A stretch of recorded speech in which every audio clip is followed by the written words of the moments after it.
This is Movies on TV Podcast Industries. We're back with the MCU and talking about Wakanda Forever. Show them who we are. You think I'm holding back? You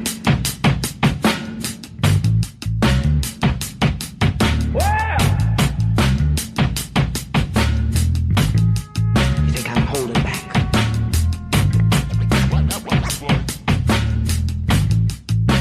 I'm out to save you.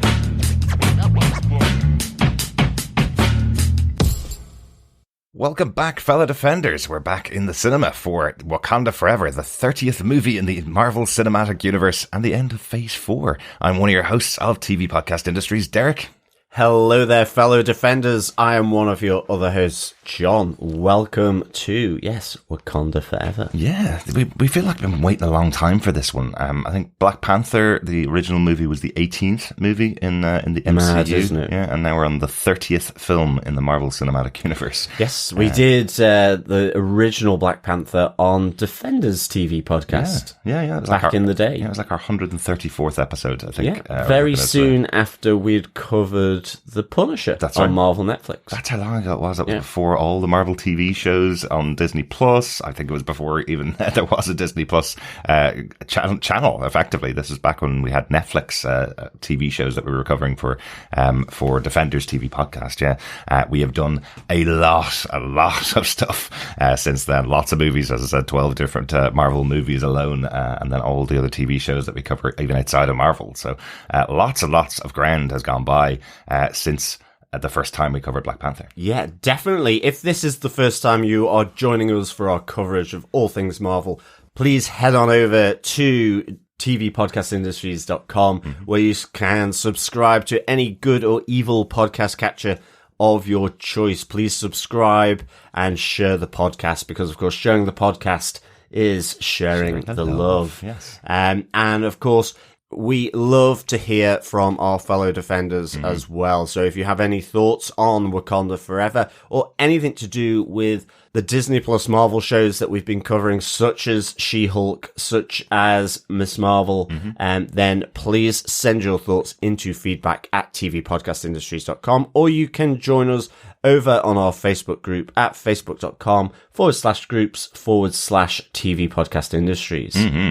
Yeah, and I'm looking forward to hearing everybody's thoughts about Wakanda Forever. Definitely. Yeah. Shall we get into our spoiler-filled chit-chat about Wakanda Forever? Yes, definitely. So then, Derek, what are some of the details for this movie? Yeah, this movie was directed once again by Ryan Coogler, who directed, of course, Black Panther. The story for the movie was also written by Ryan Coogler. And again, screenplay for Wakanda Forever is written by Ryan Coogler and Joe Robert Cole. Both co-wrote the screenplay for Black Panther as well. So great to have the full team back together. And it really does feel like that kind of family movie, doesn't it? It feels like everybody that could come back has come back for this movie. The movie, of course, starring Letitia Wright now as Shuri, Lupita Nyong'o as Nakia, Danai Gurira as Okoye, Winston Duke as M'Baku, Dominique Thorne coming in as Riri Williams, Florence Kasumba as Oya, Michaela Coel joining the team as Annika, Tonish Hurta making his first appearance here as Namor. Yes, indeed. The Submariner, as he's called in the comic books. Yes, of course, Martin Freeman returns as Everett Ross. There is the wonderful Angela Bassett as Queen Ramonda. Alex Levinali as Atuma. Mabel Cadena as Namora. Julia Louis-Dreyfus, of course, as Val, or as we like to call her, Contessa Valentina Allegra de Fontaine. And, of course, a little surprise as well with Michael B. Jordan as Eric Killmonger. Yeah, great that they found a way to get Michael B. Jordan in here. He, of course, has played Eric Killmonger in Black Panther and did return to the role for the What If animated series, voicing the character there. But I was really surprised to see him on screen again. It was great, a great surprise. It really was. Yeah. And I also thought it was someone else in that moment as well, which we'll come to. We'll come to, absolutely. Yes. But John, do you want to tell us what they gave us with your synopsis for Wakanda Forever? Sure. Wakanda is in mourning after the loss of King T'Challa. Despite all of her technological advances, his sister Shuri was unable to save him. In the aftermath of T'Challa's death, Queen Ramonda tries to secure Wakanda's future after the world eyes up Wakanda's source of power. But when she tells the assembled world leaders that Wakanda will never share their vibranium, some of the nations align to find their own. In their rush to find vibranium, the US uncover a deposit of the powerful material outside of Wakanda and awaken the hidden nation of Talokan and their god king Namor. After destroying the ship to keep Talokan hidden, Namor reaches out to join forces with the Wakandans to find and kill the scientist who created this new tool to find vibranium. Princess Shuri, still unable to fully process her grief, is brought on a field excursion with Okoye to find the young scientist Riri Williams, after getting a lead from Everett Ross, but the Tolokans intercept them, taking Shuri and Riri. Meanwhile, Contessa Valentina Allegra de Fontaine has reconnected with her ex-husband Everett Ross to investigate the Wakandan activities on US soil. Learning of the new society under the ocean and Wakanda, she also learns of her former husband's traitorous dealings with the Wakandans and has him arrested. To rescue her daughter, Shuri, Queen Ramonda enlists the help of Nakia, who separated herself from Wakanda when T'Challa died. She's successful but brings the ire of Namor. The god of the Tolokans attacks Wakanda and drowns Queen Ramonda, leaving Shuri all alone, angry and vengeful. Shuri regains the power of her ancestors to become the Black Panther. With a plan, the Wakandans draw out Namor and the Tolokans to repay the attack on Wakanda. In the battle, Shuri captures Namor, showing mercy to him instead of vengeance, and creating an uneasy alliance with the Tolokans. In Wakanda, M'Baku steps up to take the throne as Shuri goes to Haiti to finalize her period of mourning for T'Challa. Shuri meets Nakia and Prince T'Challa, son of King T'Challa. A very emotional movie overall. Definitely. Really, isn't it? It is. I think we should probably just start quickly with what's your overall thoughts on the movie before we go into our points and discuss it in detail. John, what did you think overall of Wakanda Forever? For me, I just thought this movie was great. This is I think, quite frankly, a really amazing MCU movie. In terms of doing something quite personal, obviously with the death of Chadwick Boseman and how they have done this sequel to the original Black Panther, but also introducing Namor as well for me is just fantastic. So I loved this movie. I thought it was really, really good. It's certainly long. I feel it deals with the theme of death and grief and how you process that really, really interestingly. Also, just, quickly in relation to, this dealing with Chadwick Boseman quite personally, I think they get the balance of it just right. I think there's the potential that they may over-egg that focus a little. And I guess it depends on where you're coming from. I think what's really good is that the interjection of Michael B. Jordan in this movie has a bit of a sobering thought around the eulogizing of T'Challa. Yes. Which is really kind of sobering and feels at odds with the rest of the film because effectively indicates his flaws as being too noble to be a decisive leader. So it's I think that little bit of balance that they have actually just centers everything around how this movie is doing a number of different things here. Firstly, it's telling a Black Panther movie. It's a sequel to the other one. It's part of the MCU. It's introducing a new character to the MCU in Namor. But it is also a story that is having to deal with the loss of its lead actor with Chadwick Boseman from a dreadful illness. And I think it does that really, really well. I think it's quite a tightrope that you have to do that. But ultimately, I absolutely loved this storyline. I loved the focus back on Wakanda, and I loved the introduction of Tolokan and Namor and that whole society as well. And it's just fascinating to me that they are, you know, Ryan Coogler has mainstreamed unapologetic Black African storytelling here in a huge budget movie. Yeah. And also now he's done that with Mesoamericans, you know, and I think that is just fantastic. It is. He has such a great way of showing off and developing a nation, developing a completely unheard of society. He did that so well in establishing Wakanda in Black Panther, and now he's done it again here with Wakanda and expanding it. The traditions that they have here, particularly in the mourning scenes for Wakanda, are really, really interesting. The rules and rights and the history that he brings to a society that doesn't exist in the world is really, really good. And he's done it again with the Tolokans and with Namor. It's really, really good. There's sometimes you get a feeling for what Marvel as a studio is like. And I think this movie exemplifies it. They always talk about Marvel being a small studio with a family of people that work together on movies. And you can't believe it sometimes when they've made so many billion-dollar movies. There's lots of pushback against Marvel now because they're such a successful studio. But you see a movie like this and you can feel in it, this is a small film being told on a massive canvas with a huge budget, but it is about this family of people mourning the loss of one of their central leaders. Absolutely. So many interesting things have come out since Black Panther was originally filmed about the fact that Chadwick Boseman was aware of his illness when the original movie was being filmed. He was very sick when the original Black Panther was being filmed, and he pushed himself every day to deliver this story that he believed in. And because of that, the rest of the group were so dedicated to telling the story on the screen. They knew how important it was because it was important to him. And that's why this mourning feels so earned. But you're right, the balance that they need to strike in the movie was really well done, because it can fall over into mourning Chadwick Boseman as opposed to them telling the story about T'Challa. And it is really important to have Killmonger rebalance that, because while it's wonderful to have a movie mourning an actor, if you focus on that, then you lose the point of having the movie in the first place. So I think they did a really good job.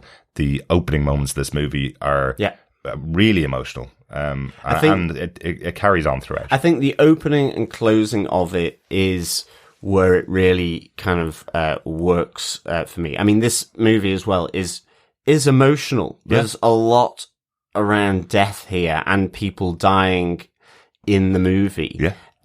Which is, you know, pretty on the nose in terms of the number of funerals being had here. I also think it is a successor to the Black Panther, but I almost feel it's slightly apart. This, to me, feels slightly distinct from the rest of the MCU in terms of what they were doing with this movie, even though it's got MCU running through it. I'm not saying it's not, but it feels a bit like the Eternals to me. It feels just slightly that a step's just been taken to the left, and I mean a good step, and told a story which is very personal, much more in a sense around its own world rather than the wider MCU. And I think, to me, it has that in common with something like the Eternals. And so in that respect, it may or may not necessarily be for everyone's tastes. It's difficult to know, to be honest. But for me, I absolutely love this movie. And if you haven't heard our other episodes discussing the movies and TV shows that have gone on throughout Phase 4, this has kind of been a constant refrain from us as people that are big fans of what Marvel has delivered over the course of all of its phases. But in Phase 4, they feel like they're taking many more chances to deliver for more niche audiences, for smaller audiences, but telling the right story for those audiences. Lots of people that have complaints about Marvel movies no longer being action entertainment that every single person can go and see. Whereas I definitely, and I know we've talked about it on our discussions about the movies, it feels like they are creating really new worlds and really new movies, doing different things with big budget blockbusters. You know, something like Shang-Chi, which we absolutely loved, wouldn't have been able to be made a couple of years ago in Marvel. They wouldn't have been able to make a movie like that. Something like The Eternals is a very ponderous film about the entirety of human history into a movie. It was absolutely wonderful, but a complete departure from other Marvel movies and didn't connect with that mass audience. Yeah. And I do feel at times watching this movie, if you hadn't got the connection with the first Black Panther movie or didn't have the connection with the character of T'Challa, you may be left behind by what this movie, the story this movie's telling. If you want to go out on a Saturday night for an action adventure movie and you're being presented with a couple of funerals effectively throughout the movie and a movie about mourning and loss, that may not be what you want to experience when you go to the cinema. That's absolutely some people's choices. But because we have been following these characters for so long and these actors for so long, it did feel like a necessary thing to do with Wakanda Forever. So really, really enjoyed what they put on screen here. And it did feel like I was joining the collective mourning as the movie went on, kind of taking on that journey, which is where we start with our point number one, that kind of the intro and the death of T'Challa, the funeral for T'Challa, and how Wakanda all comes together. I think this was filmed beautifully, but even from that opening moment where you see Shuri trying to create a cure for this disease that's killing her brother. Obviously, Chadwick Boseman not able to return for any scenes in this movie because he had passed way before filming began. But it's all told through Shuri's eyes, and that is the entire movie is really told through Shuri's eyes. Yeah. She was such a great comedy foil in the first movie. She brought so much joy to the first movie, and here you're seeing her broken down by the loss of her brother. Yeah. And not her only unable to do anything about it. Absolutely. And that is the key thing. It's that sudden interjection of death and loss for someone that you care about that you see here. And it's that transition from her being the younger sister, the one constantly niggling, poking, sort of questioning the older brother. It is this, hugely intelligent, highly successful woman who understands technology, a scientist unable to find the cure for the person she loves. Yeah. And that is effectively the setup here for Shuri throughout this entire film, because it's about her inability to move away from the loss of her brother, how she processes her grief, this underlying sentiment of, I could have done something, but I failed, blaming herself. And that being compounded throughout the film, really, until she's spoken through the ancestral plane by her mother. And so, I thought this was a really quite fantastic journey from the first Black Panther movie with Shuri and how she was in that movie. If you look back at and rewatch it, to this, in a sense, growing up in a way of having to understand the traditions. She was the young kid of the family, slightly irreverent of all these customs and traditions, not understanding why some of them are there, which is to help them process different things, whether it's joy, and in this case, grief and loss, and being skeptical of the ancestral plane that the other Black Panthers, the family members, go to, and effectively feeling alone and consumed internally by herself, because there isn't that thing, that custom, and as the movie goes on, other people to be able to lean on around this. So although this was, that's the huge setup in these opening scenes. But it's also a huge part of her journey. Again, it's that argument of science versus faith. And there's some really interesting discussions that are in here. I'm not a person of faith myself. I am an atheist, but I'm always really interested in the safety and security that some people get from their faith. And in this society of Wakanda, they know that there is an ancestral plane where their predecessors go to. this is what gives Queen Ramonda her comfort. And there is that really interesting discussion between Shuri and Ramonda saying, I have this, I have my faith, I have my belief, I have my knowledge of the afterworld that we know is there from for Wakandans. What do you have? What does your science give you? What solace does it give you in your science to Shuri? I think that's a really interesting discussion that they have. And really, because of this kind of knowledge of the afterlife, I think that adds to the traditions of the Wakandans that you see in this funeral procession. There is joy in it as well. It's not just a solemn event. There is joy. There is a celebration that's going on as well when we see the passing of T'Challa. There is a coming together of the whole community. I think it's beautifully filmed. The idea of everybody in Wakanda all dressed in their white funeral garb. The idea from Queen Ramonda that once you are completed your period of mourning, then you burn your funeral outfit because that is the end. You close down that chapter of mourning and move on.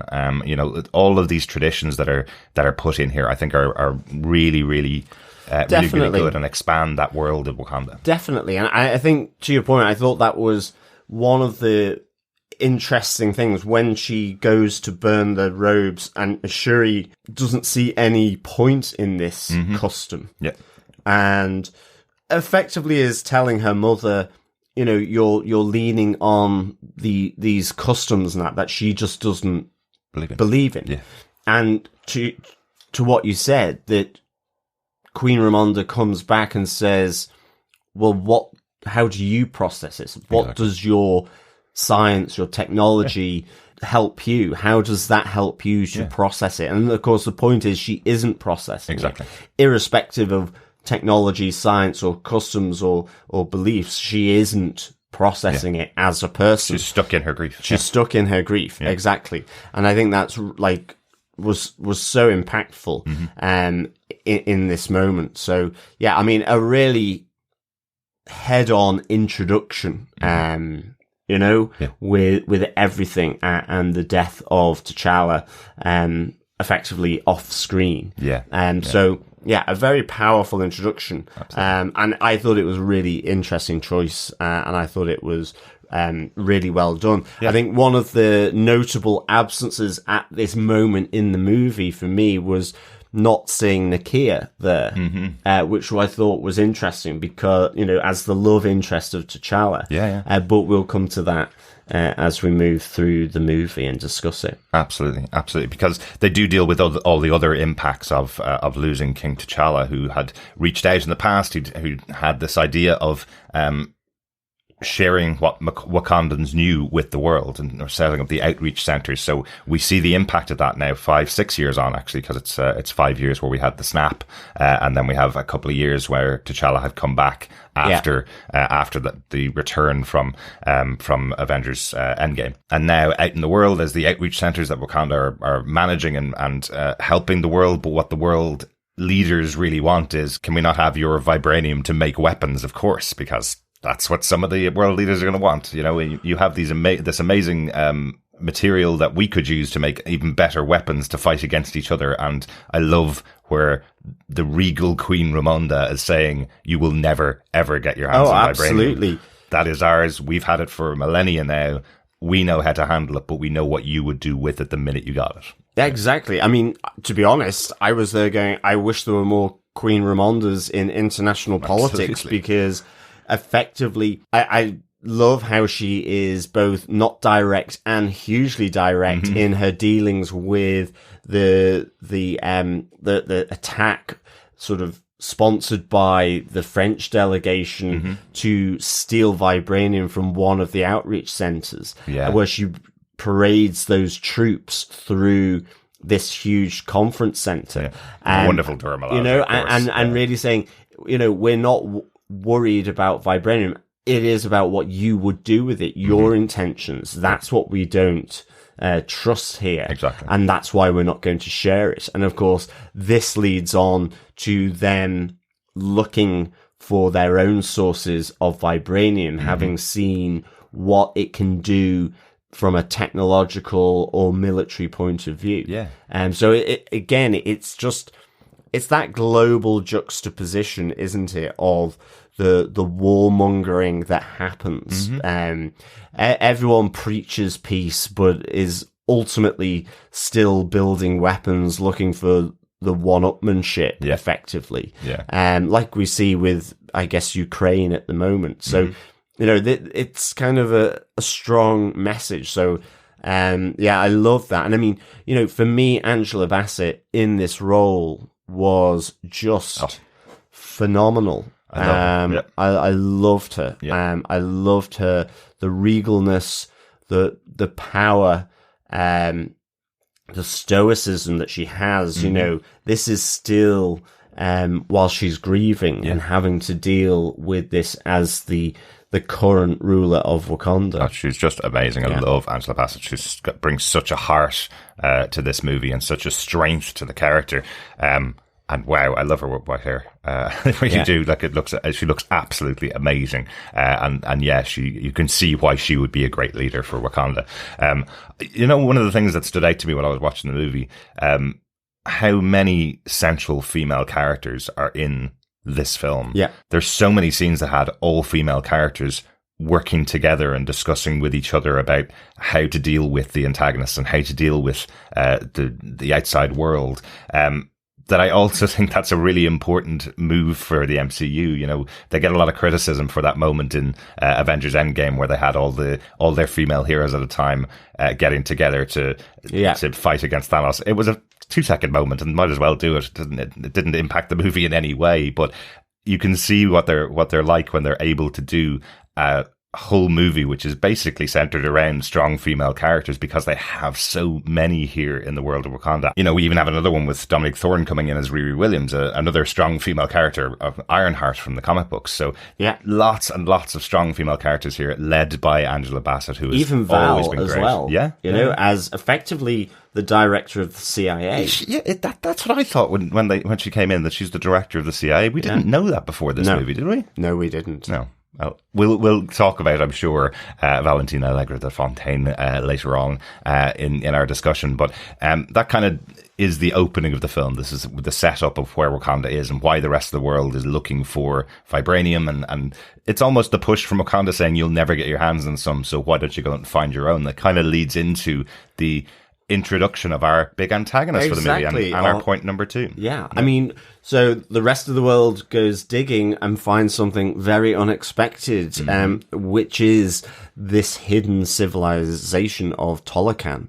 Well, they find them because the rest of the world finds this deposit of vibranium in the ocean. But it introduces us to the underwater city of Tolokan and the god figure of Namor as the antagonist in here. And for me, this was really special. I absolutely loved it, to be honest. I think, I'm not necessarily a huge Namor fan. I haven't, other than, I guess, things like being in the Defender comics or with the Illuminati, or where he's introduced in various different stories.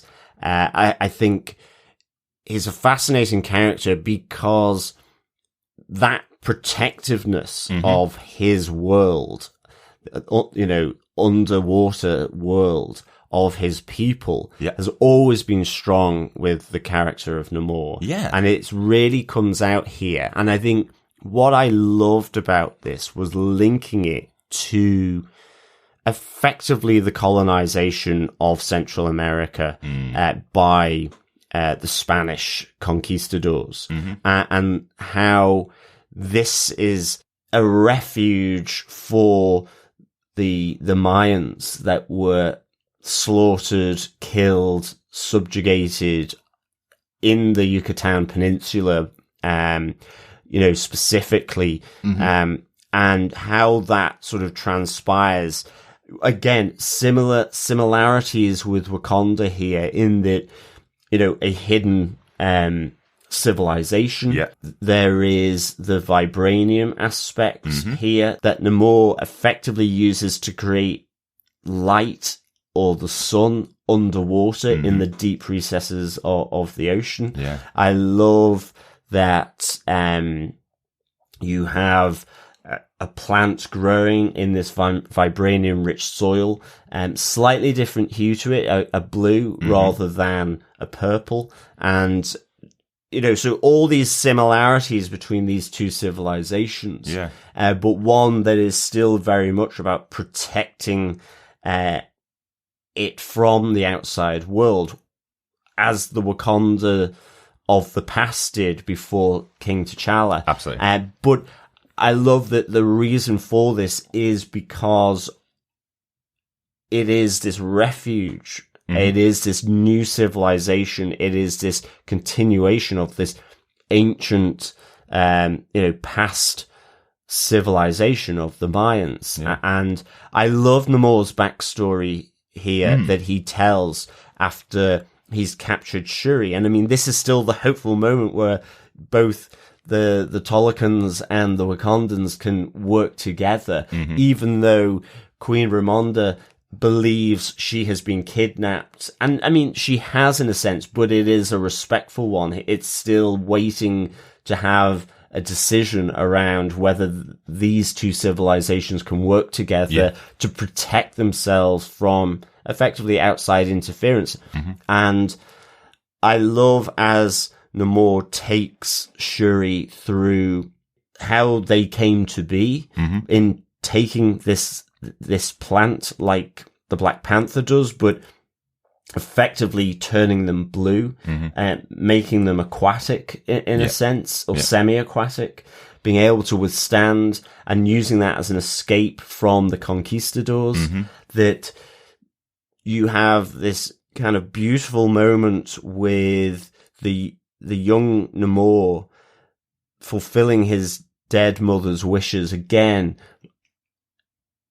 His whole thing as well has death sort of overarching it, because she wanted to be buried in the land that she grew up. So it brings her back to the surface in order to bury her. And you see the colonial Spanish with the slaves of the Mayan people still there, or maybe it's the Aztecs at this stage. I'm not too sure, and him extracting vengeance again. Another strong thread through this movie is, if you blame someone for the death of someone you love, do you take forgiveness or do you have vengeance and retribution? Again, part of the point with Shuri is, in a sense, that's why she's beating herself up, because she feels she is the one that let T'Challa down. So this is all really intricate, but I love this backstory. I loved seeing it. I loved then him taking her through the city of Tolokan, and just seeing these smiling faces of people doing their agriculture, going about having fun, and again just using that ancient I think it's a welcome. It's almost like a handshake, I guess. I'm not entirely sure, but the kind of almost open clamshell sort of pose of the hands. I loved that. I saw on Twitter that this is within the codex of the Mayan civilization. Right. And I think it's a greeting. And you see Namor do that when he comes down onto his throne as well later on, in a more open way. But it was just fantastic. I just really loved this. And I love just seeing this new world. Absolutely. And once again, Ryan Coogler and Joe Robert Cole creating an entire new civilization based on traditions and histories, but making it feel like a living civilization here as well. It's really, really good. To the point of Namor, the character himself, in the Marvel Comics, he's one of the oldest characters in Marvel Comics. He's been around since the very early days of Marvel.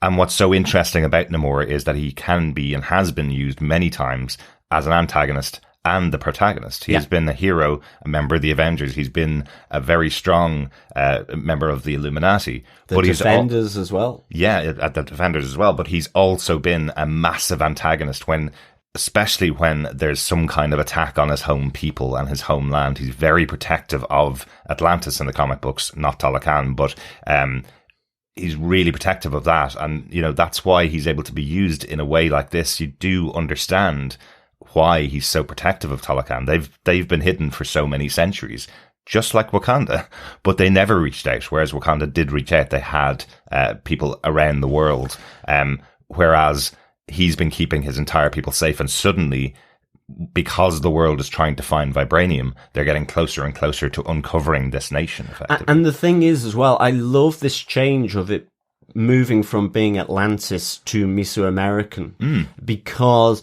it adds so much more to why he would want to keep them safe, hidden, and prosperous in their own right. And not only is it this difference between being an aquatic civilization and underwater as opposed to being a surface civilization, it is also that due to his longevity, his age, he has the memories of the persecution, of the violence, of the subjugation handed to his people when on the surface.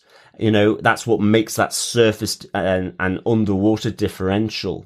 And what is so clever, I think, about moving it from being Atlantis, which you think of being primarily in, say, the Mediterranean, the Greek mythology of it, to one that embraces Mesoamerica. And it really connects with the civilizations of Africa. So, these similarities.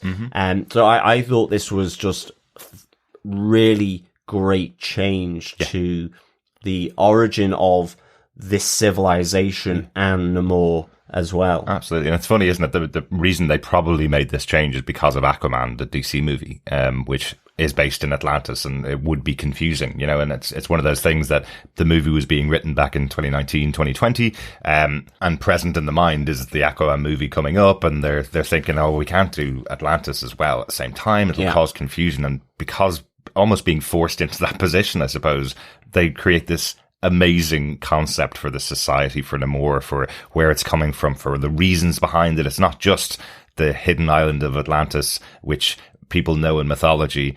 It's really creating a really interesting backstory for the character and for the society. Really, really good. I think it just adds so much weight to it. And as I say, in the same way that it's kind of that running gag now for the Wakandans calling Everett Ross the colonizer, it's like, it adds, I think, this change so much weight, and I'm absolutely all for it. Yeah.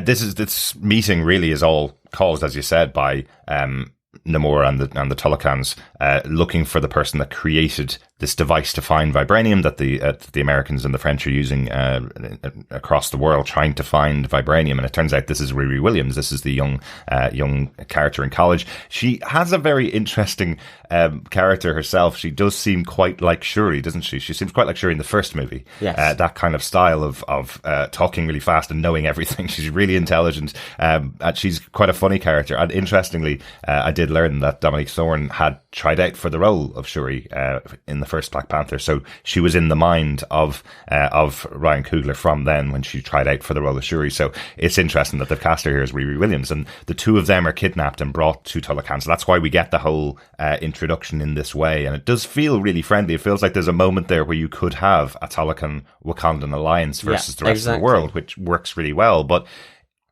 on the surface in Wakanda, it is leading to Queen Ramonda being really aggressive about what's happened for the loss of Shuri. She's now saying she's lost everything. She's lost her husband, she's lost her son, she's now lost her daughter, and all because Okoye, the leader of the Dora Milaje, had taken Shuri away to try and break her of the mourning and loss of her brother. The wallowing. Yeah, the wallowing, exactly. But it's gone so bad that now Okoye's been kicked out of the Dora Milaje, and Queen Ramonda wants to reach out to the only other person that she trusts to get her daughter back, which is Nakia, and that's how we get Nakia back into the story here. Yeah. I think the other thing as well, this is all done by Namor effectively infiltrating into Wakanda. Yes. Bypassing all their sensors, all their defenses, and speaking directly to the Queen with his proposal of effectively interrupting the burning of the mourning garments, and offering this alliance, showing the machine that can detect vibranium.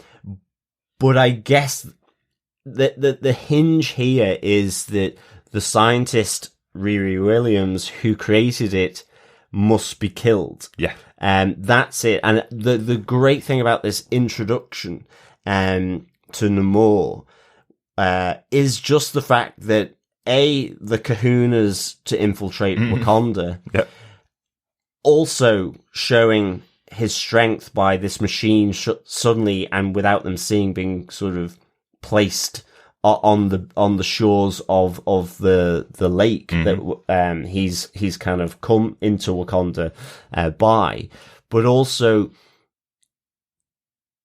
he's very clear. This is the whole antagonist. Yes, I want to be an alliance member, an ally, but it has to be done my way. Like, there is an uncompromising nature to how Namor delivers that offer effectively to Queen Ramonda, and effectively freaks her out. So she's on edge. The whole, because this person has got in, come directly to the Queen, and there's an edginess here, and that's the thing. You're seeing this wonderfulness of Talokan, and Shuri absolutely questions about killing the scientist, doesn't want that to happen, and you see Namor still being adamant that he will do anything to protect. That there is a single-mindedness here to what he's doing, and I love that there's an uncompromising element in some ways to Namor. Yeah, and weirdly, it's kind of unspoken that they make the decision not to allow Riri Williams to be killed, the Wakandans, when they meet her, because of her age and because she's in college. But it's not really spoken. The issue here is not that she's young, it's that even by killing her, that wouldn't have solved the problems of Talokan. No. Effectively, what we hear from Riri Williams is she wrote this whole paper and she created this tool to find vibranium just as a project because someone told her that she couldn't do it, so she did it. But it was taken and created by the CIA, by the US government. That's what happened with it. So even if they did kill Riri Williams, the plans are all with the government, so they can just create another machine. It's nothing to do with whether they kill her or not. It wouldn't solve the problem. But that's what the whole cooperation between Talokan and Wakanda would hinge on. She has to die there, and then we can work together. But Nakia does break into Talokan and free Shuri and Riri Williams, taking them back to Wakanda, which leads to this massive attack of the Talokan on Wakanda. Absolutely. I think, for me, I just love this reflection, this contrast here in this moment in the movie of the hope and joy of seeing this new civilization, the people of Talokan being happy, their protective leader, Shuri's amazement and wonder at this as well. She is in awe of it, and yet it's the twitchiness of Queen Ramonda with everything that's gone on, and knowing that there is an undermining of this potential alliance right there and then, which happens with Nakia stealthing in effectively and rescuing Shuri and Riri, but also killing two of the guards. Yeah. And so, even the Queen is involved in that by calling Namor, who offers her a shell after he makes this offer to her of an alliance. And that moment on the beach as well, that threateningness of, just as Namor, just leans into Queen Ramonda to say what he will do to protect his people. Absolutely. And this ultimately, I guess, moving to our point 3 is the kickoff for. It's not a full attack. It's actually supposed to just send a message, but I mean. Exactly. It looks pretty full on, to be honest. And that's why it's so scary, though, for the Wakandans, for everybody there, because if this is him at half power with just some of his forces, and they effectively overrun it like a flood coming through Wakanda, quite literally, in fact, you see walls breaking down, you see people drowning all the way through Wakanda. This is how invasive it is. The water that powers Namor and where the Talokans hide can get anywhere within Wakanda. It can break through walls, it can break through glass, and ends off killing Queen Ramonda. Namor goes straight to Queen Ramonda, trying to get her to give back Riri Williams or kill Riri Williams, and again, when she refuses, they create this massive tsunami almost of water that washes through the, like the water throne bombs, room. effectively. Yeah. Could you imagine if you had them in school? I mean, these are explosive water bombs that effectively flood entire things or can disable ships, like we see later on. Yeah. I think it was really good. And I mean, that image, which was also off the trailer, where you see Queen Ramonda with Riri Williams behind her, and you see just the reflection of Namor using his spear to try and break the glass. Yeah. Absolutely fantastic. Yeah. I loved the Tolokan singing as well, to sort of like mind control. Yeah. To bring, we see it on, we see it where they're effectively pulling the Wakandans into the water, where they can then get the upper hand. It's the siren song. Yeah, it is. From Greek mythology. Absolutely. The siren song. It's really good. We'd seen that earlier when they took out the international ship that was trying to find the vibranium, where they effectively call all of the sailors off the ship to drown them. And this time they take out all the EMTs, all the emergency medical team from Wakanda, and make them all jump into the water, which is really shocking, considering we're about to lose Queen Ramonda, and without any EMTs, she's unable to be saved. Absolutely. We also see the strength of Namor here as well. He takes out a number of their flying ships. He can fly as well as swim very, very fast. Oh, yeah. And I loved the look. I loved the pointy ears. I loved the wings around his ankles. Just so good. We see the strength with M'Baku, who tries to take him out when he sees him coming onto Wakandan soil. Effectively, just with sort of his arm raised, he deflects M'Baku's attack and punches him very far. Yeah. And we hear smashes his weapon as well. Exactly. We hear as well M'Baku saying later he has the strength of the Hulk. So Namor is hugely, hugely powerful. Yeah. And yeah, I mean, ultimately, this is a skirmish for him to send a message. And then we have this moment, as you say, with Queen Ramonda drowning and dying to save Riri Williams. Yeah. This is who she is protecting from Namor all the way through. And she goes down, but just loses all the oxygen and ends off dead. Again, another huge moment for Shuri. She now has lost her father, her mother, and her brother. Yeah. So again, it's that next sort of strike to Shuri's just as a person, her, this additional layer of grief that she is unable to handle.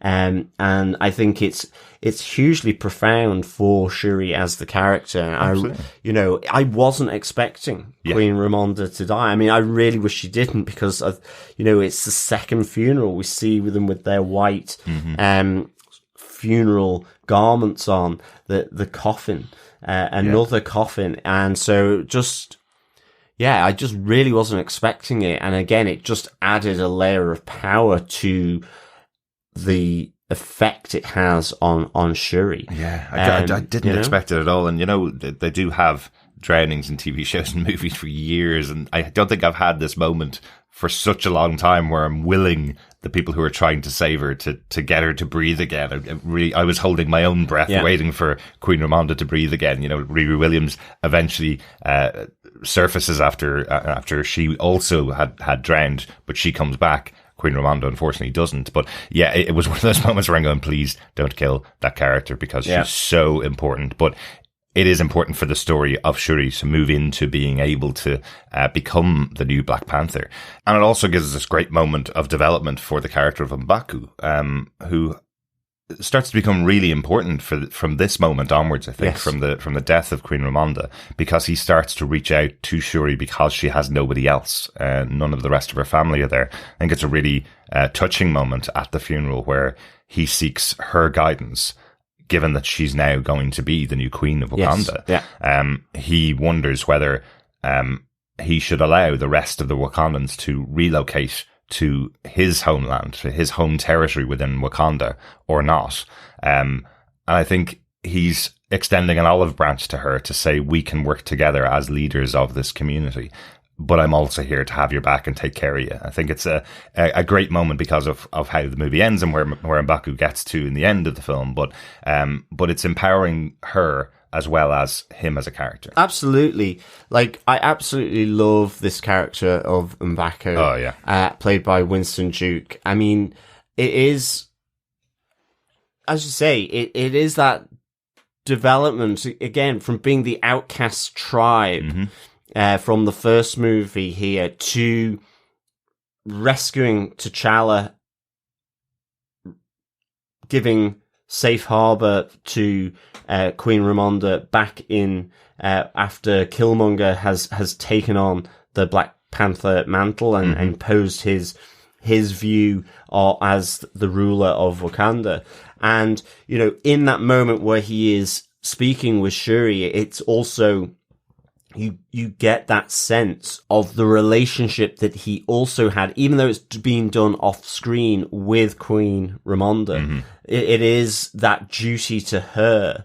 And even Queen Ramonda, where she is when she strips Okoye of the Dora Milaje at generalship, she is also speaking to the rest of that Wakandan council. Absolutely. Where she pointedly talks of M'Baku and his tribe helping her. They are the ones that helped her. Everyone else fell in behind Killmonger. That speech she gives is phenomenally good. Yes. So powerful. And you get this sense of this closer counsel between these two characters that you don't see on screen, but you get it here in this moment where he speaks with Shuri. And I really, really enjoyed that because that made huge amounts of sense to me, that in some ways the outcast tribe that was always seen as the internal threat in Wakanda, through their actions from the first Black Panther movie, for Queen Ramonda, he was seen as her sort of non-family counsel, the person she could lean on. And I like how, we hear of Okoye's former husband, who effectively led the introduction of Killmonger where Queen Ramonda saying, have I not given enough? As Okoye saying, my husband's still in prison. I've sacrificed everything, and it's countered with Queen Ramonda saying, have I not given enough? Yeah. You can still see your husband, which is interesting that he's still there, still alive, even though we don't see him. Another interesting sort of touch point here, just to remember for potentially future, movies, is that we have the person that led the betrayal, the uprising, and allying himself with Killmonger is still there in Wakanda under arrest. Yeah. So interesting stuff. And I think we would have seen him. Daniel Kaluuya obviously has become a really big actor. Has been in so many great movies since then. But I think he was filming Nope when the filming for Wakanda Forever was going on. So he was the only person that couldn't return of the major cast. So you're right. There is just that reference that he is there. Okoye can visit him if she chooses to, but she chooses not to because of what he did to Wakanda. So she feels she's lost everything. But now Queen Ramonda had lost everything, but this moment between M'Baku and Shuri really does lead her to go on her journey to discover her purpose, and that she needs to become the new Black Panther. There needs to be a new protector of Wakanda, so that they won't suffer the kind of losses that they all suffered from Namor. Which is our point number 4, because this was all the speculation for the last 2 years, I think, since the first couple of images started coming out. Will we get a new Black Panther? Will there be somebody else? Who's going to be in the suit? And they really, really play with it, I think, in the movie. Yeah. I think they really do. I think there's loads of people that are possibly going to be in the suit. You know, Okoye being thrown out of the Dora Milaje. There is a moment between her and Shuri where you're kind of thinking, oh, maybe Shuri will give her the suit because she's one of the most powerful warriors within Wakanda. And then Nakia also returning to Wakanda. And you get the reason from Nakia why she couldn't be there for the funeral. She tells Shuri that it wasn't King T'Challa's death. It was the death of her everything, the person that meant everything to her. It wasn't just the leader of Wakanda that had died. So you get this idea that maybe she's being inspired to take over the mantle of Black Panther as well, you know. And then you also get this thing of, well, Riri Williams is there, you know. I know in the comic books she's Ironheart, and I know in the trailer we'd seen the Ironheart outfit, but there's a possibility that the suit that Shuri's going to create is going to be handed over to Riri Williams. But it does land on the exact person that we all pretty much expected it was going to be. Shuri does take on this role. And the reason she's able to is because this is what she was trying to create to save T'Challa, a synthetic version of the heart-shaped flower that bestows the powers of the Black Panther. This was what she was trying to create to save the life of T'Challa. And now, with the experience of learning who Namor is and learning about the Talakans and the connection, she's able to replicate and connect her research into creating this synthetic version of the flower with Namor and with the Talakans and with the flower they had. It's from the gift that Namor gives to her while she's at Talokan, which has elements of their plant. And it's from analysing that she's able to then recreate the full profile of the heart-shaped plant that she can then effectively print and then grow. We see them planting them later on as well to create a new source of the purple heart-shaped flower. Yeah, and a real kind of throwback to the Science Bros back in the Avengers, where Hulk and Iron Man were working on a problem together. Here we have Ironheart and Shuri working together on this problem as well. I thought that was really cool. But she's not only doing it to create Black Panther. I think she's also trying to get to the ancestral plane, which everybody tells her is true, but she doesn't believe in because of her science mind. This idea that you can't have faith and science is totally within her. Exactly. I mean, I even love the fact that as she is taking on the crushed potion of the purple flower, she says, "Don't bury me." Yes. As well. Yes. You know, it's like, I don't need that. Yeah. I'm doing your ritual. I'm doing what you want me to do. But really, you know, inside of her, she's going there because she wants to have that moment with Queen Ramonda, or even with T'Challa. Yeah. She feels that she will be able to see her ancestors here, even though she didn't believe it. But it's because she's lost so much. She wants to have that solace that Queen Ramonda says she should get by visiting the ancestral plane. But here we have the shocking, I think, return of Killmonger. Which is probably more to do with her psyche. And it is this whole idea of vengeance. I mean, this was great for me, but the two elements here. Firstly, because when she came into the ancestral plane, it was underwater. And because she had used the the plant from the Tolikans. Mm-hmm. As she came out of the water and in the Wakandan throne room, you could tell it wasn't her mother, but I was thinking, is this Namor? Is this somehow Namor has infiltrated into this ancestral plane because of the use of their plant in finalizing the DNA? It wasn't. And it was even more of a surprise because, as you say, it was Killmonger. Yeah. And I love just how Killmonger effectively, I'm here because this is what you wanted, effectively. Your father would have killed the scientist. He killed his own brother. Yes. You know, he also gives a reason, which I can't quite remember, why Queen Ramonda is not there. And with T'Challa, it is the point, in his mind, in his view, T'Challa, the Black Panther, was too noble. It clouded his strategic sort of ruthlessness. Yeah. And it is Killmonger's ruthlessness. And he says, this is why you want me. And again, it's playing into Shuri's notion of vengeance here now against the Tolikans because of what happened and with the murder of her mother. Yeah, absolutely. And by Namor. So, this gets all very kind of, deep and thick around and almost like a molasses of Shuri just wanting to extract revenge. Yeah. And that's why Killmonger is there as one of her relatives in the ancestral plane.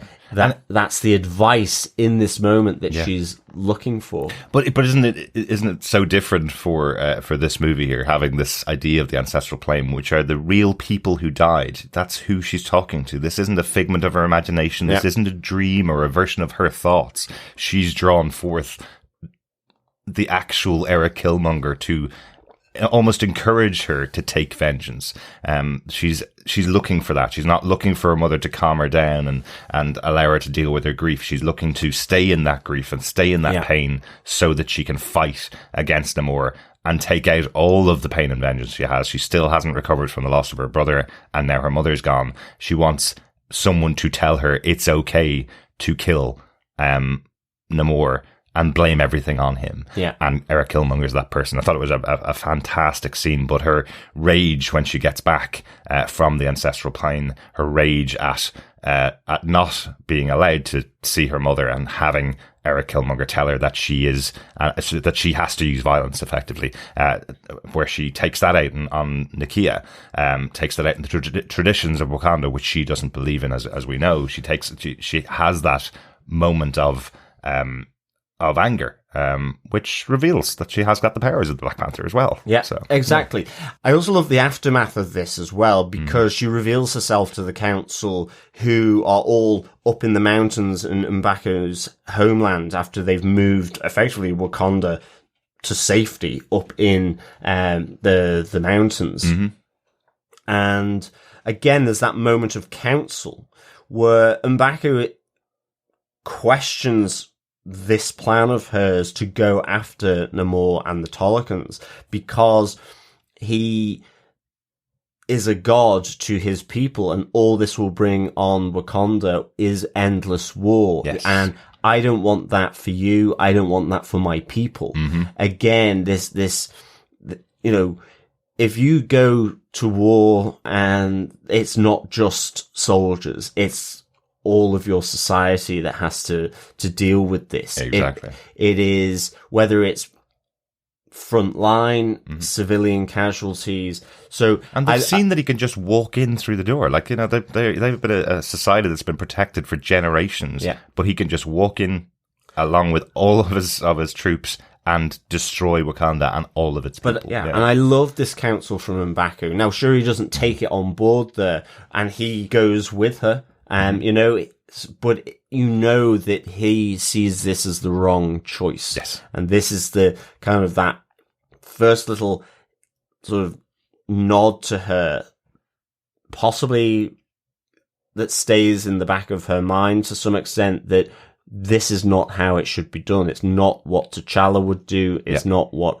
her mother, importantly, would do. This is trying to, take vengeance for the death of her mother. Yeah, create this all-out war. But it does lead to Shuri creating even more suits of armor for the more powerful members of Wakanda.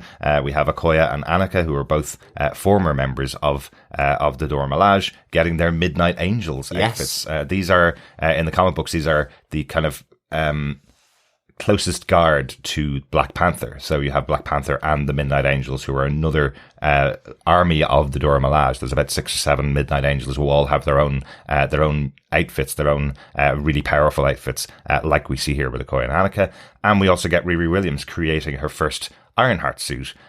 So quite similar to Iron Man, really. But we know that Tony Stark could create that in a cave, so we have her with all the resources of Wakanda to hand. I kind of like it's just a little nod, but I kind of like how much leeway Shuri gives to Riri Williams. She kind of goes, here you go, you have everything at your disposal. Do you know what you're doing? Yeah, grand, off you go. It's not like she's standing over and teaching her how to do things. She knows Riri Williams is able to do this herself, but this allows the Wakandan army to have some really powerful weapons at their disposal, effectively, with Black Panther, the Midnight Angels, and of course Ironheart, and of course the actual the Dora Milaje themselves are very powerful, and M'Baku and his tribe are really powerful and really strong fighters. So they take the war to a place away from Wakanda, into the center of the ocean, effectively, to start this battle and draw out the Talokans. With a new vibranium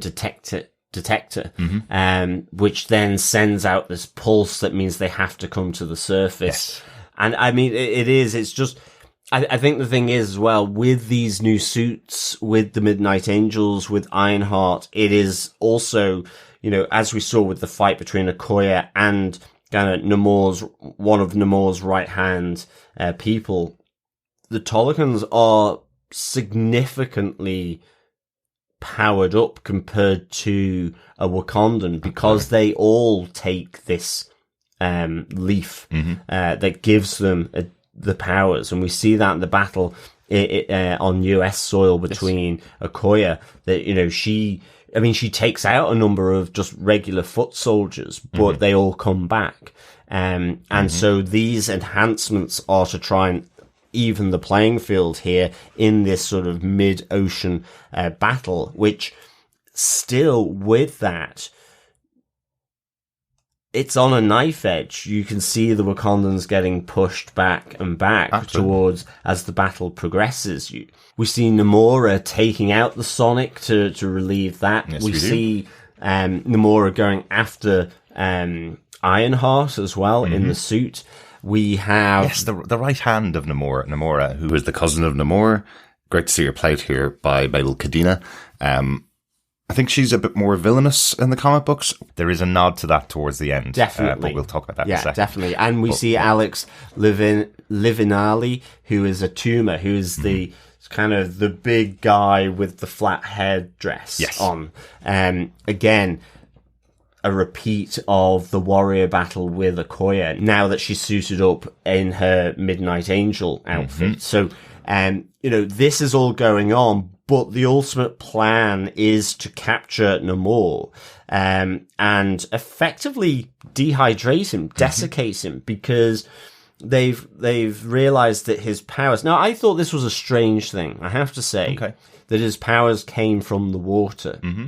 Because earlier on, he says that he is a mutant. He is. That's why he is different from the rest of the people.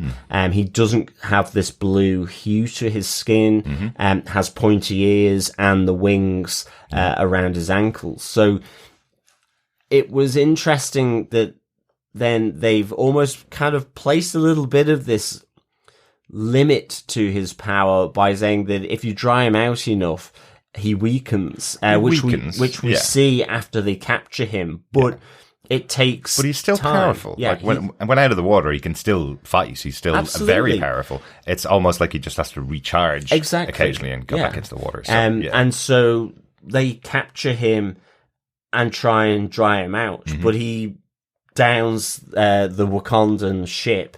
Yeah. And we have this battle between him and Shuri as the Black Panther. I mean, I almost thought she was going to die as well because he effectively runs her through with a spear. Yeah. So, yeah, I was like, oh my goodness, we're going to get 3 deaths. Another death in this movie. The entire family are dead in one movie. And then with Shuri, the suit heals her very quickly. I'm guessing, which the suit heals her enough, but she is still in pain after she takes out Namor. It's not an instant healing, but you can see it in knitting her skin back together. But that moment where she breaks the staff so that she can pull the staff through her, the spear that she's been stabbed with, that she can pull it all the way through. That really shows her strength, definitely, and the fact that she's not willing to lie down or die. Exactly, and I think then we have the moment where Shuri has to decide who she is. Will, as she's taken Namor out, as he's hugely weakened, she has this blade against his neck, and it is, is it the path of mercy? And in effect, some forgiveness for killing her mother, or is it vengeance to take the revenge for killing her mother? And I love the fact that in that moment, she has this ancestral vision finally of her mother, who doesn't tell her what to do, just says, now is the time to show who you are. Exactly. And I thought it was great. I loved it. It was really just perfect. Absolutely. You don't have to be me. You don't have to be your father. You don't have to be your brother. You have to be you. You have to make your decision and decide what you're going to do in this moment. And she chooses mercy, of course. That's the right way to go here. You can't just kill Namor. And by her showing this mercy to Namor, this kind of creates peace between the two armies. He realizes what Wakanda is really all about, and that they aren't willing just to go to war for generations over this, that they can work together, that there will be some alliance between the two of them. Well, and she uses her leverage of effectively having a blade to his throat as well, in that, you won't kill this scientist, but we will keep your secrets. We won't tell anyone. And Namor here, takes her offer up. Yeah. And they come back to effectively stop the fighting on this ship out in the ocean, as, where it's fairly desperate for the Wakandans. They're pushed to the bow of the ship by the Tolokans. I hate to say it, the Wakandans would not have won this battle. No, they wouldn't. And of course, as you say, a bit later on, we see here Namor and Namora. Namora being almost a little bit miffed that they didn't finish off the Wakandans here. They had the edge, they had the ground, so to speak, on the water, and you get the beautiful duplicity of Namor, this antagonist outside of him. He's not good, he's not evil, he's both at the same time, in a sense. He is that, where he says, because the rest of the world will direct their focus on Wakanda, not on us. Exactly. This is why I did it. Yeah.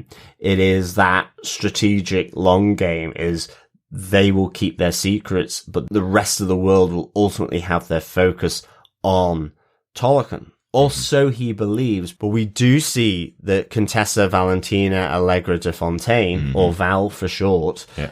Don't call her Val, though. But don't call her that.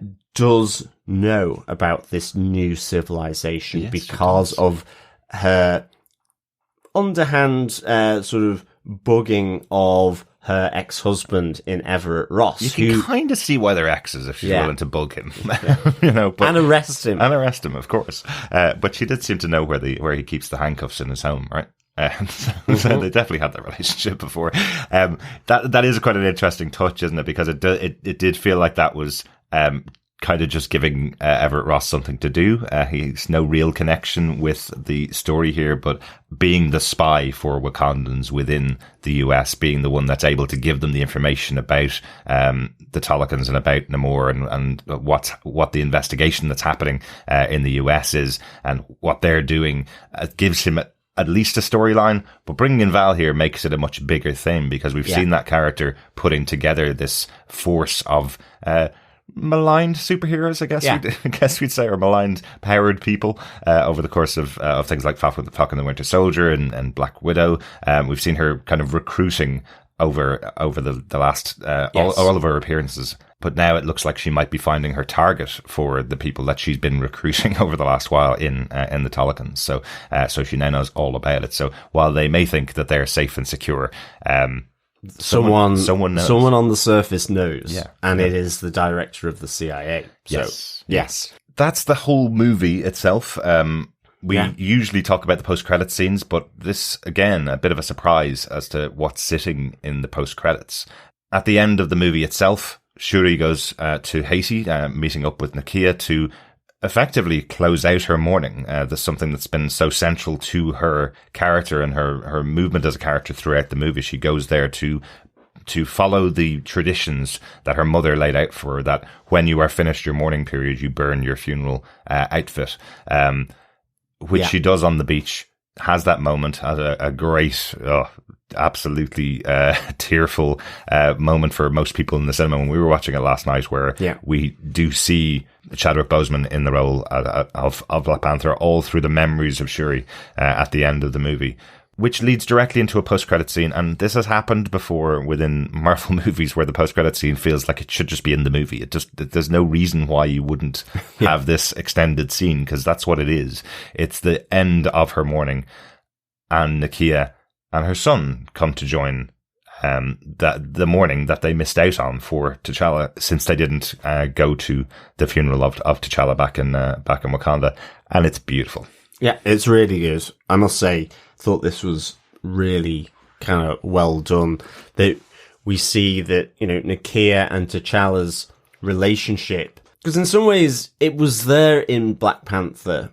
You didn't know the depths of it, and we have here the depths of it with the introduction of Prince T'Challa, King T'Challa's son, and Nakia's son, and also the reason why she removed herself from Wakanda, knew about his illness, and they agreed that if he died, when he died, that they wouldn't go to Wakanda for the funeral ceremony because he was still too young. He wanted to bring up his son outside of the pressures of the Wakanda court. Yes. It almost feels a little bit like a touchback to Killmonger as well, in a sense, in terms of his uncle. Yeah. Sort of wanting to just remove, from the pressures, the stress, the expectations, whatever it might be of Wakanda and being in the royal line. And, him marrying just a non-Wakandan and having this son. Okay, that's not the case, but it just that kind of little touch point of removing, sort of being from the expectation of the royal court in Wakanda. Absolutely. And they do even reference the fact that Queen Ramonda has met her grandson. She does know he exists and does understand those reasons for Nakia not bringing him back to Wakanda. But a beautiful closing scene. And I wish, again, I just wish it was in the movie, because always when the credits roll, especially when you're watching a movie at night in the cinema, always when the credits roll, people stand up and walk out. They think, post-credit scene, not for me. I'm off. I'll watch it on YouTube next week. But that's a weird thing for this post-credit scene because it's so connected to the previous scene. Exactly. To me, it felt that the post-credit scene would have been better with the scene of Everett Ross being rescued from incarceration by Okoye in her Midnight Angel suit. Absolutely. Because it just had the gag as well of her going, well, there's a sight, seeing the colonizer in chains. Yes. I just felt that would have been the kind of better mid-credit, end-credit scene for this movie. Because you're right, if people have gotten up, they've just not seen this really important sort of development. This scene that just feels part of the movie. It's not even that it's massively important. We're not going to see Prince T'Challa become Black Panther in the future. We may see it in 20 years, but we're not going to see this young actor back No. in the next movie as Black Panther. But that is the other post-credit scene. People forget this. That this used to be the kind of post-credit scene that we used to get back in the 80s and 90s. The announcement that there is going to be a sequel and we will see Black Panther return. This is laid out really clearly. Yeah. We didn't know what was going to happen in this movie, whether we would get a Black Panther or not. This is Wakanda Forever. This isn't Black Panther 2. It is Black Panther Wakanda Forever. But the question was, would we get a Black Panther? We now have a Black Panther. And the final post-credit, if you want to call it that, is Black Panther will return. So we know we will see Shuri back as Black Panther in the future, which is it's a big announcement to make at the end of the movie. Yeah. Of course, Ryan Coogler in talks to return, hopefully, for the next movie. He did say he wanted to walk away from the project, as most people involved in the project wanted to walk away from it when they did have the loss of Chadwick Boseman, because this is such a personal journey that they've all been on together. And you can hear that. There's a great interview with Ta-Nehisi Coates is doing an official podcast about the making of Black Panther, and there's a great interview with Ryan Coogler where he talks about the challenges that were there for him to return to this. So he is in talks to come back for Black Panther 3. I hope he does. I think he's a great director. Absolutely. He's such a star for what they're delivering. But his sensibilities with these characters, I think, is just spot on. Yeah. And there was an announcement last year that we would be getting a TV series focusing on Dora Milaje coming from Ryan Coogler, that he was spearheading that. Haven't heard many updates since the original announcement that he was going to be involved, and there was going to be a 6-episode series on the Dora Milaje. We have seen them appear in the Disney Plus show in Falcon and the Winter Soldier. We saw some of the Dora Milaje appear in there. So all kind of set up for future Disney Plus shows. But if it's going to be on Disney Plus, if it's a Marvel show, we will definitely be covering it here on TV Podcast Industries. Yeah. Is there any other things you want to talk about from the movie? Anything else that you want to that we haven't talked about in our extensive discussion about Wakanda Forever, John? The other thing I kind of had in my mind when they went to Riri Williams' university campus, and I thought they said it was in California. Yes. I actually wondered whether, when they said the inventor of this vibranium detector was a young scientist out of Caltech on the west coast of the US, I didn't know that was how they were going to introduce Riri Williams. And I was thinking, is this going to be Bruno from Ms. Marvel? Oh, wow. Because, again, young scientist, hugely clever, very adept at all the tech stuff. So absolutely. I initially thought, are we going to get Bruno here? He's the one that sort of has developed this. But alas, no. So, it was... just whilst I was there in the cinema, that came to mind in that moment in the movie. Yeah, I like that. And we are getting an Ironheart series with Riri Williams at the centre of the story, so potentially that's where we see Bruno. Yeah, and Riri Williams did talk about someone who helps her. So it could be Bruno. Don't know. Maybe we'll have to check that out when we watch this movie again. But will we watch Wakanda Forever again? Overall, John, do you defend Wakanda Forever? I absolutely defend this movie. I give this 5 Tolican bubble baths out of 5. Nice. Yeah, I just loved all the sentiment of it. I think it walks a really good line of eulogizing Chadwick Boseman, but also the character T'Challa in this, and the Wakandan society doing that. I think, the themes are very adult around death, grief, vengeance, and this might not be for everyone. It might not be everyone's idea of an MCU movie, but I thought it was really powerful. I think it's just shows you how they're able to do this. I think Ryan Coogler absolutely spot on in terms of the pitch, the pacing, and the direction on this. And I think, as I said before, his sensibilities around the Wakandans and now with the Tolicans, to me, is absolutely spot on for me. Yeah. And what can I say? Loved the introduction of Namor here and the Tolicans. It just made me so happy seeing this. He's a great character.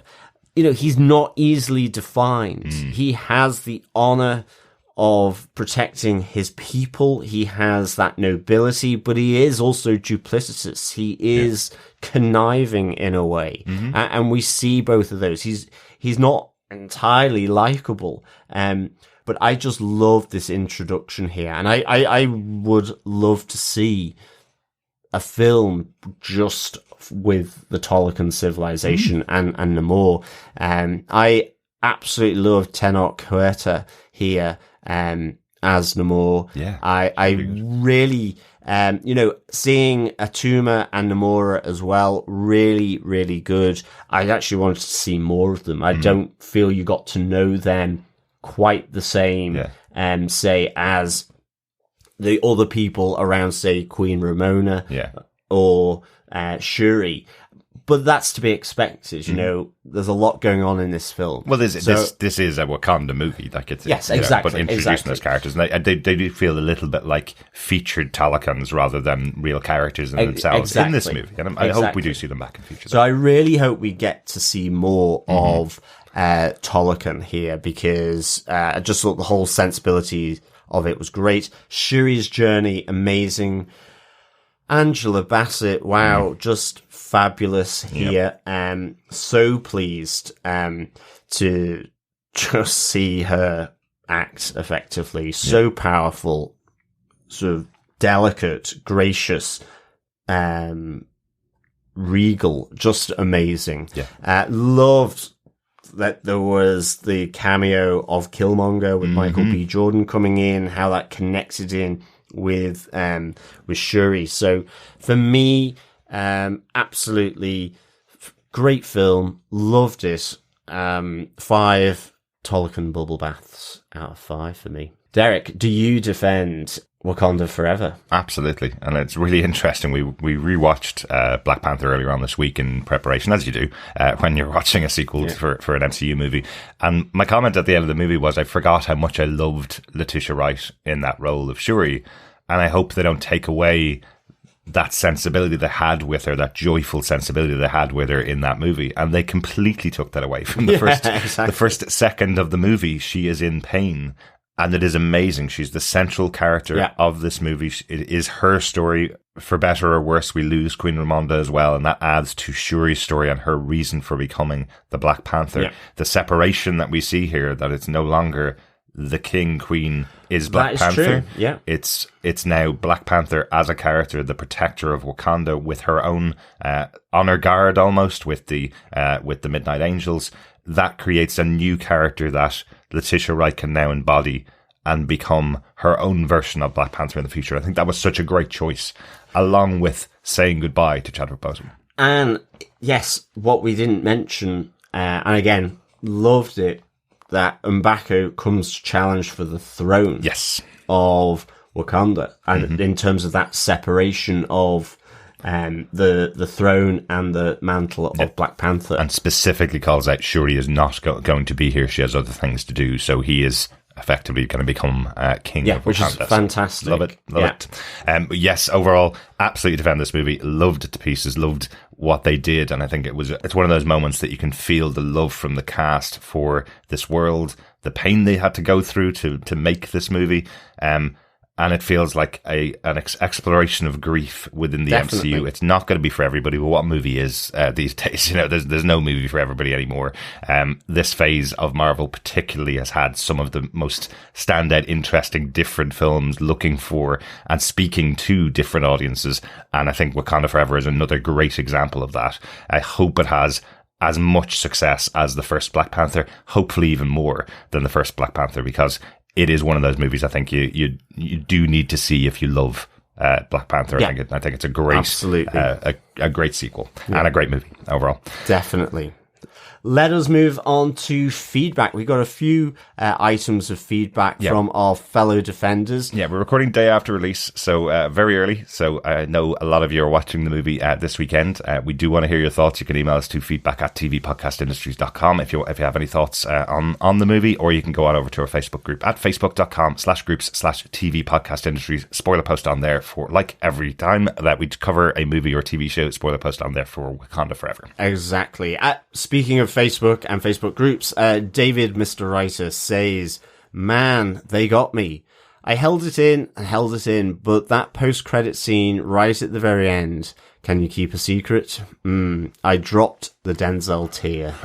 This was so well done, and Shuri, wow, the maturity of the actress. She went dark. The surprise cameos too. Neymar laid fear into your heart. Don't get me started on the intro, by the way. Gut punch right from the get-go. Perfect movie, touch of humour, some horror, drama and pain. I don't know what to expect, but I loved it." Yeah, thanks, David. I didn't mention it there in the discussion, but you've picked up on it, that horror element that was brought into here as well. The two deep sea explorers going to the machine, and just that element that was really of it. Yeah. Just even the siren song where, everyone's in a trance. It's almost like Invasion of the Body Snatchers in that kind of sense, that your body being taken over. Really, really good. It was great. Yeah. And yeah, I definitely caught that kind of horror side of it as well. And you're right, there is a lot of emotional moments for sure in this movie. Yeah, and you're right. And another one we didn't mention, there is some touches of humor, but there's a really interesting one that I liked where M'Baku is seeing the Tolokans arrive in Wakanda on the backs of whales, and he kind of laughs at it. He's like, this is pretty weird. But that turns into horror in itself. That turns into, oh God, they're coming in and using all of the ocean creatures as well, and they can destroy us. I like that they gave that moment to him where he's kind of looking at what's going on. Humpback whales coming in with the Tolokans on top of them, and then goes, "Uh-oh, this is not going to turn out the way I think it is." Yeah.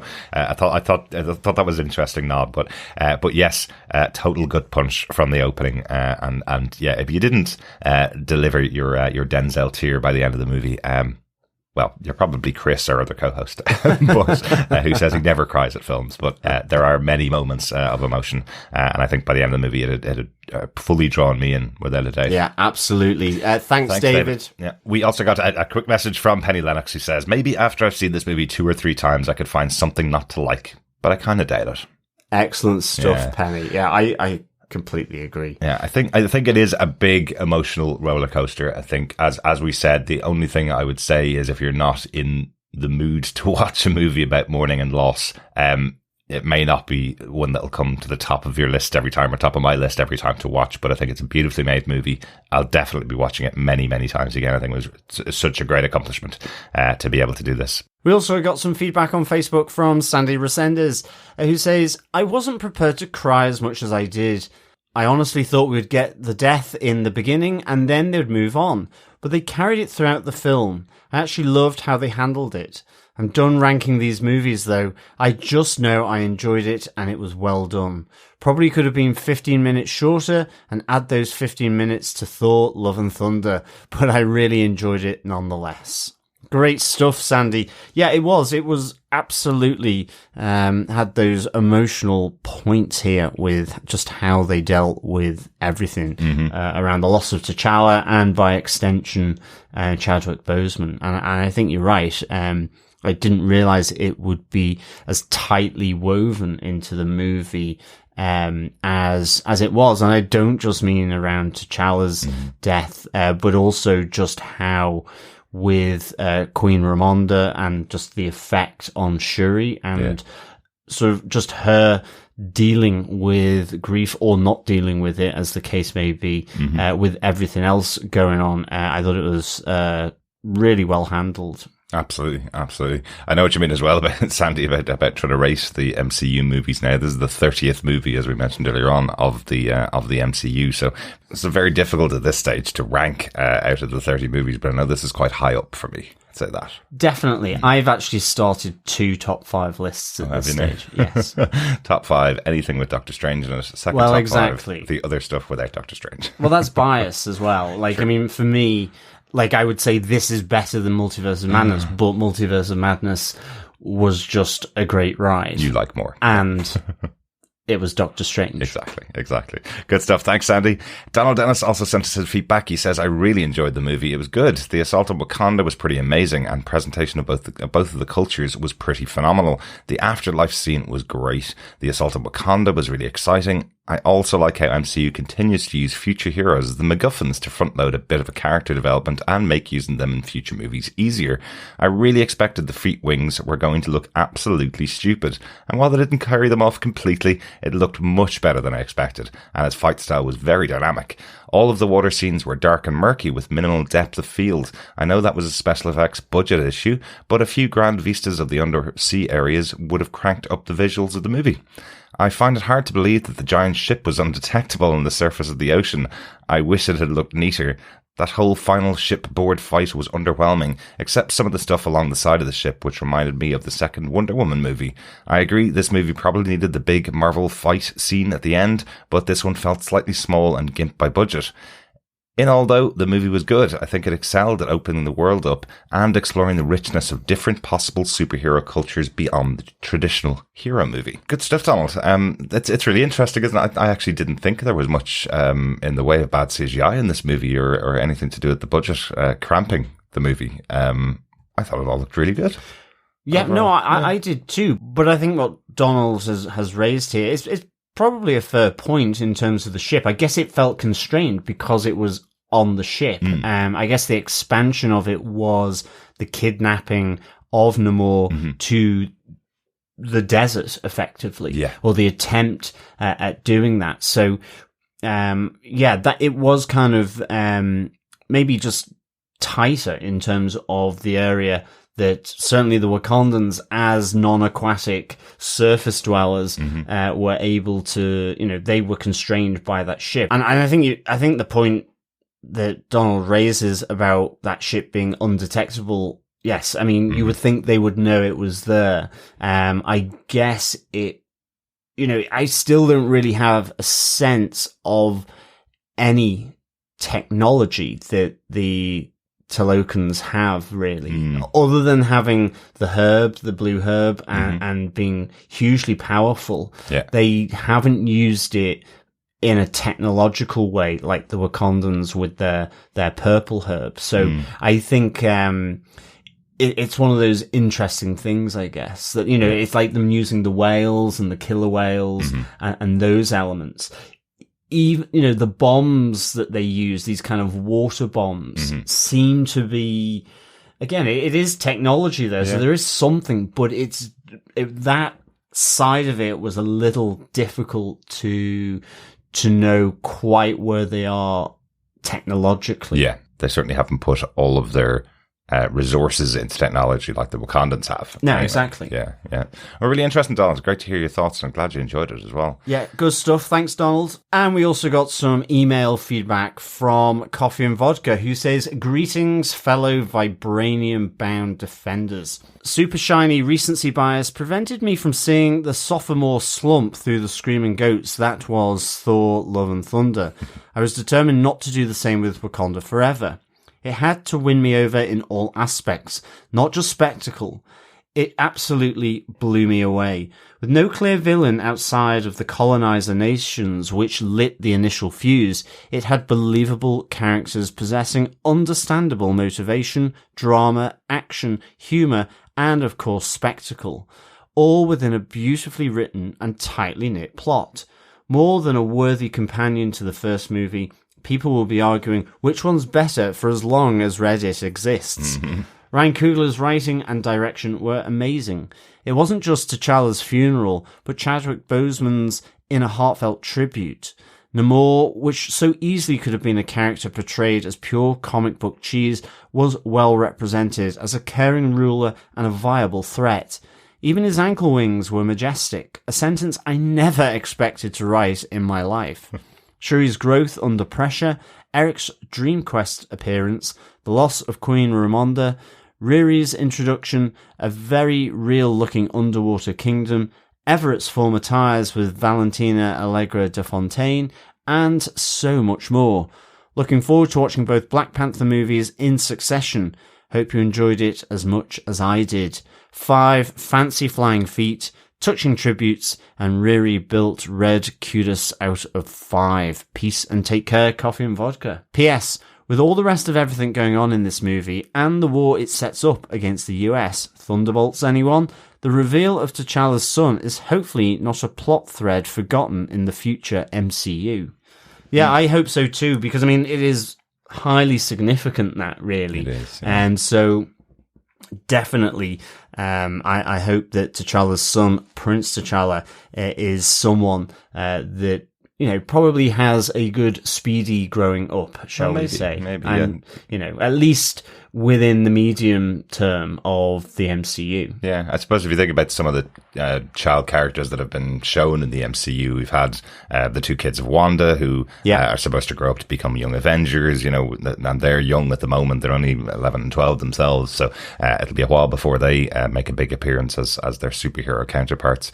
And then we have Cassie Lang, of course, Scott Lang's daughter, who has been aged up because of the snap. Yeah. They've been able to age her up into a fully grown character for the next Quantumania, for the next Ant-Man movie. So there are ways that they can do it, of course. I think the emotional button that it puts on the movie itself, though, knowing that Nakia had a child with T'Challa and that Ramonda did actually meet her grandson, all of those emotional buttons were really important. Definitely. Anyway, so hopefully we'll see T'Challa back in the future, especially if we're going to get Black Panther 3 starring Shuri. Yeah, absolutely. And I think completely agree with everything that you've said here. I think for me, it just that, you know, there was the spectacle, but there was absolutely everything in between. Yeah. And, you know, for me, I thought Shuri was phenomenal in this. Queen Ramonda, phenomenal. I absolutely loved Namor here as well. Like you said, you know, the ankle wings were just felt like they should be there with how he battled. Yeah. And I just loved the fact that, you know, he wasn't a clear villain. Yes, he's attacking Wakanda. Yes, he did something absolutely dreadful in a sense, drowning Queen Ramonda. He didn't do that purposefully. It was because she goes to save Riri. Yeah. But for sure, there is that protector, but as you say, that viable threat. I mean, I still feel when he leans into Queen Ramonda on the beach as she is effectively doing a diversion tactic so that they can rescue Shuri. I just thought that was really impactful. Yeah. Like how uncompromising he would be to protect his people. Absolutely. For sure. I thought that was really, really good. Yeah, absolutely. Thanks so much for your email, Coffee and Vodka. Great to hear from you and great to hear your thoughts. Yeah, thanks, Coffee and Vodka. And thank you to everyone who's sent in feedback for our Black Panther Wakanda Forever. Good stuff. Good to hear your thoughts. I hope to hear from a lot more of you on our email address and through our Facebook group as you see the movie over the next couple of weeks. That's it for our coverage of Wakanda Forever. We have lots and lots more stuff to come for the rest of the year. A little bit of a break for Marvel at the moment, but we will be back with Marvel's Guardians of the Galaxy holiday special at the end of November. Eek! Fingers crossed. Fingers crossed. Let's hope it's going to be good. Yeah, absolutely. Yeah, I am praying. I think, you know, they've done one special this year, which was Werewolf by Night, which was their Halloween special, released 3 weeks before Halloween. Now they're doing their holiday special, releasing around Thanksgiving in the US, I guess. But it's a Christmas-themed holiday special, from what I understand. The trailer was a bit of a laugh. It was, actually. You know, and a bit Gives me hope. A bit of a throwaway comedy movie from James Gunn. Hey, we can try it again. Absolutely. Yeah? We will also be back covering Marvel Assembled for the making of She-Hulk, following our coverage of She-Hulk, with the bar exam results from the pub quiz as well. Yes. And we we will have to announce our winner of the bar exam. It's been a couple of weeks now. And we will be touching on the director by night making of Werewolf by Night as well, which was really, really good. It was, wasn't it? Yeah, it was very cool. Yeah, I like that. We have had complaints about the assembled documentaries that they feel like kind of press kits, they're called, where it kind of touches the surface level of what it's like making one of these movies. You know, the standard talking heads to camera that tell you, oh, we had a bit of a challenge here, or you know, the CGI didn't work here, or whatever.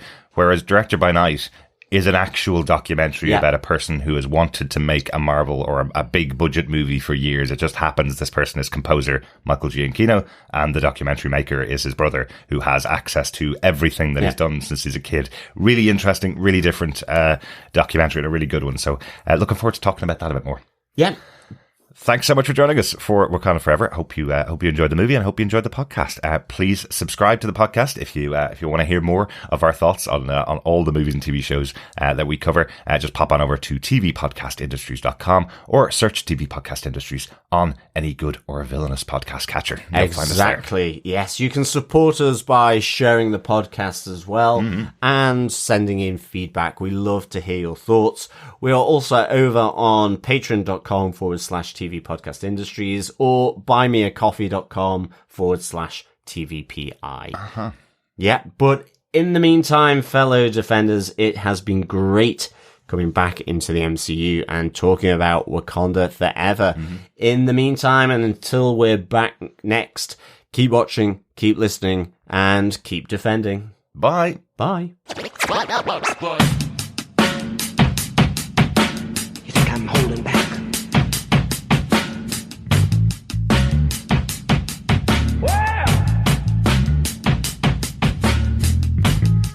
You think I'm holding back?